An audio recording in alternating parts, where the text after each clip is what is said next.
Here she is. It's even larger than the real one, standing on this ladder, looking down inside. This is the chamber and the chair inside, which we'll see is very important. And here's your geometry. Look at that. Did anybody notice that when you were watching the movie? Because it goes by pretty fast. That's that same geometry that's in the background radiation of the whole universe with the sphere in the center.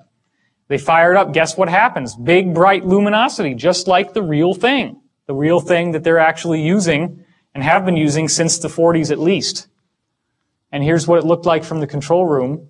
It gets brighter and brighter, and then she starts having the floor disappear. She gets dropped down inside, and then, of course, she goes through this wild wormhole ride, and there's an ascension experience at the end of the dream, because it is like a big dream, because she's in the dream plane. Now, last mimsy, again, you got the same principle. The children find these little objects. She finds this toy rabbit, and he finds this little thing that helps him speak to the spiders. It all comes out of this cube that they find. Well, guess what's going on here? Same thing. It creates, at the end of the movie, it has created a wormhole into the higher realms, which allows them to send DNA into the future.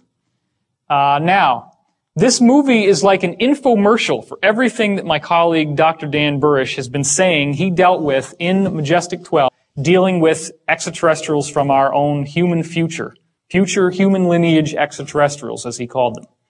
That apparently, in his system, they have gone to the future, they have survived, but they had a small gene pool as a result of the cataclysmic activity in 2012, and I'll get into why I don't believe this is what's going on. And then they needed our DNA, and they're trying to come back in time to get our DNA to fix their genetic problem. So this whole movie is just a big infomercial for all the stuff that Burish has been saying, right down the letter. And there was a lot of development on the script. It is actually a great movie. I do recommend it. Now, here's the thing. This is actually precisely what was found, except for the sphere, but the shape, and then even the little filigree on the outside, the little 1 centimeter raised filigree. This is what's called the cube. It was found in the Roswell crash. And this is what it looks like when the tides open. You ever see the movie Hellraiser? I don't know if you want to.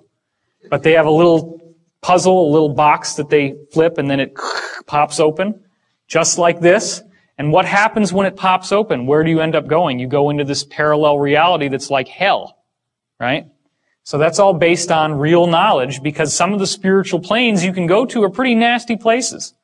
So when it opens up, you get these brilliant, vibrant colors inside and this grid pattern. It's called the yellow disc because the little yellow disc forms right here when it starts. And then you get a full color image. Unlike the other one where it's argon gas and it's all yellowy. You get a perfect color image on the real thing. And of course, there's a treaty that they have with the ETs that forbids them from giving you the writing that's on those panels. We can't do anything about that. Again, you're seeing the same redundant geometric metaphors here, the sphere with the geometry. So, all of this stuff, all of this usage of the looking glass technology has created some very, very interesting things. They have used this, for example, to cheat on presidential elections. Think about it. If you actually did have a technology that could allow you to look into the future and you're running for office, what are you going to want to do? You're going to want to go look at the newspaper headlines and the television and figure out what swing states you lost. So then you're back in time and you can program your Diebold voting machines to tip the vote just enough that it's exactly 50-50, which is what happened in 2000 with George W. versus Gore, and it's what happened again in 2004 with George W. versus John Kerry. Okay? The problem is that as a result of the fear that they have that in 2012 that you're going to get an Earth axis shift, which is caused by an inappropriate amount of energy moving through the looking glass devices. They have, as of December 2006, completely deactivated and deconstructed all looking glass technologies on the Earth.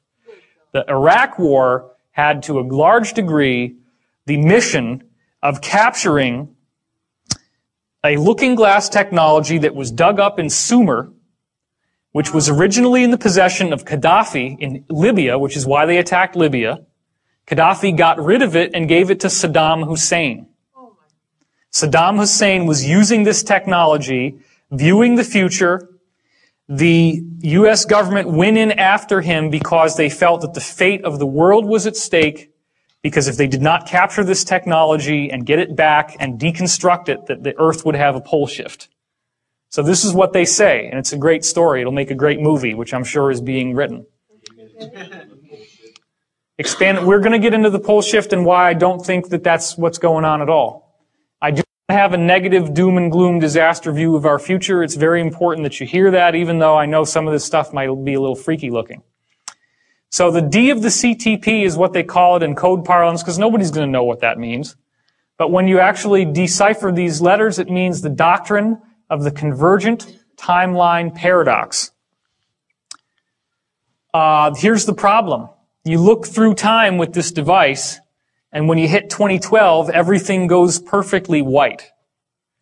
As you get closer and closer to 2012, starting in around 1980, a very strange thing has been happening when they use the looking glass. There is an interlacing of images. So right now, imagine that if I had this slide on half the time, and then the other half of the time, there was an image of like a face. And if I interlace them slowly, then maybe every second it goes from here to the face to here to the face. Then as it speeds up, it gets faster and faster to the point that if it were complex images, you couldn't make out one from the other because they're flip-flopping so fast. Okay? That's called interlacing, and the frequency of the interlacing gets higher and higher as you go towards 2012.